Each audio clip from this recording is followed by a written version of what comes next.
সাকিব আল হাসানের বাসায় হামলা। মানবতাবিরোধী অপরাধের মামলায় দণ্ডপ্রাপ্ত সাবেক প্রধানমন্ত্রী শেখ হাসিনার সঙ্গে ভার্চুয়ালি একটি সংবাদ সম্মেলনে অংশ নেয়ার পরই মাগুরায় সাবেক সংসদ সদস্য ও জাতীয় ক্রিকেট দলের সাবেক অধিনায়ক সাকিব আল হাসানের পৈতৃক বাড়িতে হামলা ও ভাঙচুরের ঘটনা ঘটেছে। এ সময় এলাকায় চাঞ্চল্যের পাশাপাশি সামাজিক মাধ্যমেও বইছে নিন্দার ঝড়। সাকিবের এক প্রতিবেশী সংবাদ মাধ্যমগুলোতে বলেন, কয়েকজন যুবক এসে সাকিবের বাড়িতে ঢিল দিয়ে জানালার গ্লাস ভাঙচুর করেন।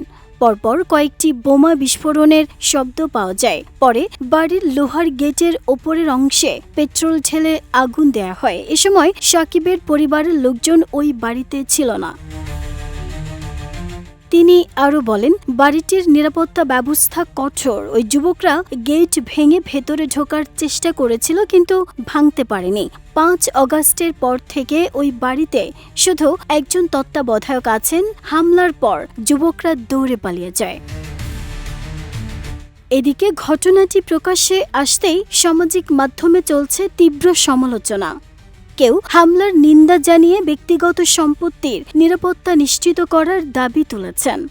বলছেন, বাংলাদেশে এখন কেউই নিরাপদ নয়। একজন মানুষের বাড়িতে হামলার নামে মব করা মোটেও সঠিক নয়। দেশ এখন অনিরাপদ রাষ্ট্রে পরিণত হয়েছে। যেখানে একজন কিংবদন্তি ক্রিকেটারের জীবন নিরাপদ নয়, সেখানে সাধারণ মানুষের নিরাপত্তা ঠিক কোথায়, সেটাই এখন বড় প্রশ্ন।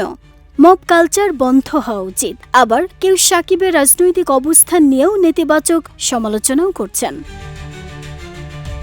এদিকে হামলায় ঠিক কত টাকার ক্ষয়ক্ষতি হয়েছে সে বিষয়ে স্থানীয় পুলিশের পক্ষ থেকে তদন্ত চলছে। এখনও প্রশাসন বা সংশ্লিষ্ট কোনো পক্ষ আনুষ্ঠানিকভাবে ক্ষতির পরিমাণ প্রকাশ করেনি। তদন্ত শেষে প্রকৃত ক্ষয়ক্ষতির পরিমাণ এবং হামলার সঙ্গে কারা জড়িত সে বিষয়ে বিস্তারিত জানা যেতে পারে।